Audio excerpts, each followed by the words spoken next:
నమస్కారం. సాగర సాక్షి న్యూస్. కూటమి నాయకుల మధ్య సఖ్యత ఉందా అనే అనుమానం ఉప ముఖ్యమంత్రి పవన్ కళ్యాణ్ పర్యటనలో సామాన్య ప్రజలకు కలుగుతున్నాయని వైసీపీ జిల్లా అధ్యక్షులు కురసాల కన్నబాబు కూటమి ప్రభుత్వంపై తనదైన శైలిలో ప్రశ్నల వర్షం కురిపించారు. శనివారం తన పార్టీ కార్యాలయంలో కన్నబాబు ఏర్పాటు చేసిన పత్రికా సమావేశంలో ఆయన మాట్లాడుతూ, చంద్రబాబు నాయుడు విజన్ ఉన్న నాయకుడు, అభివృద్ధి జరగాలంటే చంద్రబాబు కావాలని జనసేన, బీజేపీ కలిసి ప్రజలను మోసం చేసి అధికారంలోకి వచ్చి 5 నెలలు కాకముందే ప్రజలపై అనేక రకాలుగా బాదుడు కార్యక్రమం చేపట్టారని ధ్వజమెత్తారు. దానిలో భాగమే విద్యుత్ ఛార్జీల పెంపు, బాబు షూరిటీ బాదుడు గ్యారంటీ ప్రారంభమైందని కన్నబాబు విమర్శించారు.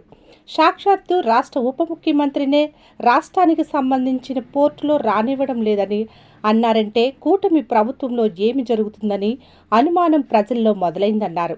సాక్షాత్తు ఉప ముఖ్యమంత్రి స్థాయిలో ఉన్న వ్యక్తే కాకినాడ పోర్టులో ఏమైనా తీవ్రవాదులు వస్తే ఎవరు సమాధానం చెబుతారని అనడం, ఆయన ప్రభుత్వాన్ని ఆయనే ప్రశ్నించుకోవడం అన్నారు. ఏది ఏమైనా రాష్ట్రంలో ఎక్కడ ఏమి జరిగినా తమ నాయకుడు జగన్మోహన్ రెడ్డిపై నిందలు వేయడం సరికాదని ఈ సందర్భంగా కన్నబాబు హితవు పలికారు. ఇవాళ పేపర్లు చూస్తే షాక్ కొట్టింది అందరికీ. అందులో ఎవరో అతీతం కాదు. తెల్ల కార్డు ఉన్నా, గులాబీ రంగు కార్డు ఉన్నా, ఇన్కమ్ ట్యాక్స్ పేర్ అయినా చంద్రబాబు దెబ్బ ప్రతి ఒక్కరి మీద పడుతుంది. బాబు షూరిటీ బాదుడు గ్యారంటీ. ఇందులో ఏమి అసలు ఆడు లేడు ఈడు లేడు, ఎక్కడ ఏ తారతమ్యం లేదు, అందరినీ సమానంగా చూస్తున్నాడు ఆయన.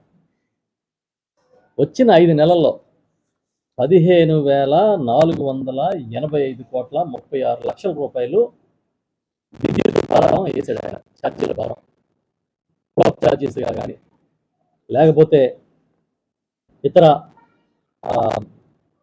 వడ్డనలు కానీ అన్నీ చూస్తే 15,000 కోట్లు 5 నెలల్లో. సంపదలు సృష్టిస్తాను అంటే, అయ్యో అధికారంలో ఉన్నప్పుడు మేము ఎమ్మెల్యేలుగా ఉన్నాం, మంత్రులుగా ఉన్నాం, ఈ సంపద సృష్టించడం మాకు చేత కాలేదని చాలాసార్లు మేము కూడా అనుకున్నాం. కానీ ఈ రకమైన సంపద అయితే జగన్మోహన్ రెడ్డి గారి ప్రభుత్వం ఎప్పటికీ సృష్టించదు. ప్రజల మీద భారం వేసి ఏకంగా 15,000 కోట్లు చిల్లర.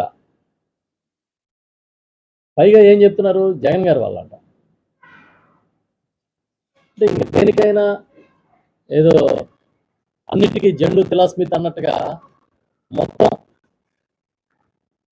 ఎందుకు అడిగితే జగన్ గారి వల్ల, ఇంక అన్నిటికీ ఆయనే. పాపం నిన్న ఆయన చెప్పారు, డిప్యూటీ సీఎం గారు ఆవేదనతో, ఫీజు రింబర్స్మెంట్ డబ్బులు లేవు, కోర్టులు పెంచడం డబ్బులు లేవు అని. ఇవాళ చూస్తే తెల్లారి చూస్తే ఇగో విద్యుత్ ఛార్జీలు ఫుల్ బాధేశాడు చంద్రబాబు గారు.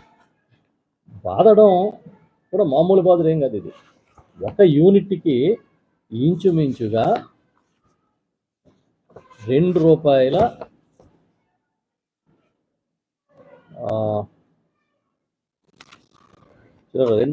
ఎంత వేసాడంటే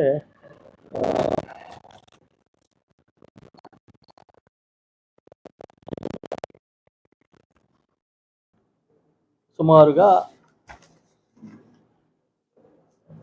ఈఆర్సీ యావరేజ్ ఏమో ₹5.90 ఎలా చేస్తే unit average price ₹4.63. Chandrababu Naidu గారు చేసుకున్నప్పటికీ జగన్మోహన్ రెడ్డి గారు ముఖ్యమంత్రిగా ఉండగా జరిగిన ఒప్పందంలో ₹2.49 యూనిట్ కొనడానికి ఒప్పందం చేసుకున్నారు. అంటే ₹4.63 ఒప్పందం చేసుకుంటే అవినీతి జరుగుతుందా? ₹2.49 జరిగితే అవినీతి జరుగుతుందా? ఎవడన్నా ధర పెరిగితే కదా, అప్పుడున్న ధర కన్నా ఎక్కువ ఇస్తే కదా అవినీతి జరిగింది అన్నారు. తక్కువ ధరకి జగన్ గారు కొంటే అది అవినీతి అంటారు. ఒకవేళ ₹2.49 యూనిట్లోనే అవినీతి ఉంటే ₹4.63 యూనిట్లో ఎంత ఉండాలి చెప్ప. అప్పటికన్నా ఆయన తీసుకునే నిర్ణయం వల్ల ఈ రాష్ట్రానికి దీర్ఘకాలికంగా సుమారు 1,10,000 కోట్ల రూపాయలు ఆదా అవుతుందని అంచనాలు ఉన్నాయి. అయినా సరే ఆయన మీద బురద జల్లాలని, వైఎస్ఆర్ పార్టీ ప్రభుత్వాన్ని అపఖ్యాతి పాలు చేయాలని చాలా చాలా చాలా చాలా ప్రయత్నం చేస్తూ ఉన్నారు. సికి ఏమైనా ప్రైవేట్ సంస్థ? అదాని ఎందుకు వచ్చాడు చెప్పాలంటారు. మీరు ఇంతమంది పెట్టుబడిదారులని ఇండస్ట్రీస్లని కలుస్తున్నారు కదా, గత 5 నెలల్లో మీరు కలిశారు కదా ఇంతమందిని. అంటే మీరు ఎందుకు కలిశారు? చంద్రబాబు నాయుడు ఎందుకు కలిశాడు? లోకేష్ గారు ఎందుకు కలిశాడు? ఈ రాష్ట్ర ప్రయోజనాల కోసం ఇండస్ట్రీస్లు వస్తే ముఖ్యమంత్రులైనా ప్రభుత్వ మంత్రులైనా మాట్లాడతారు, చర్చిస్తారు. అంత మాత్రాన అదిగో అదాని కలిశాడు, జగన్ గారిని ఎవరు కలవకూడదు అంటారు. అందరూ చంద్రబాబునే కలవాలి, అధికారం ఉన్నా లేకపోయినా. చెల్లుబాటు అయిపోతుంది. తెల్లారు లేచి చూస్తే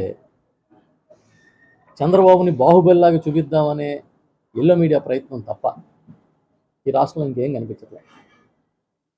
6 నెలలు అయింది. ఇది చేసాం మేము ఈ జనం కోసం చెప్పమను. ఈ రాష్ట్ర ప్రయోజనాలకి ఈ పథకాన్ని చెప్పిన ప్రకారం ఇచ్చాం మేము, ఇదిగో ఈ కుటుంబాన్ని ఆదుకున్నామని చెప్పమను.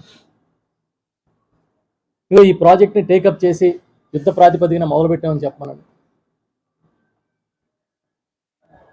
గోతులు పోడ్చడానికే, రోడ్ల మీద గోతులు పోడ్చడానికే ముఖ్యమంత్రి శంకుస్థాపన చేసి అదో విజయంలాగా చెప్తా ఉన్నారు.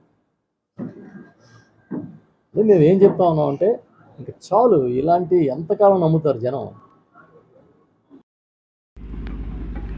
మరిన్ని న్యూస్ అప్డేట్ కోసం మా సాగర సాక్షి ఛానల్ను సబ్స్క్రైబ్ చేయండి, లైక్ చేయండి, షేర్ చేయండి.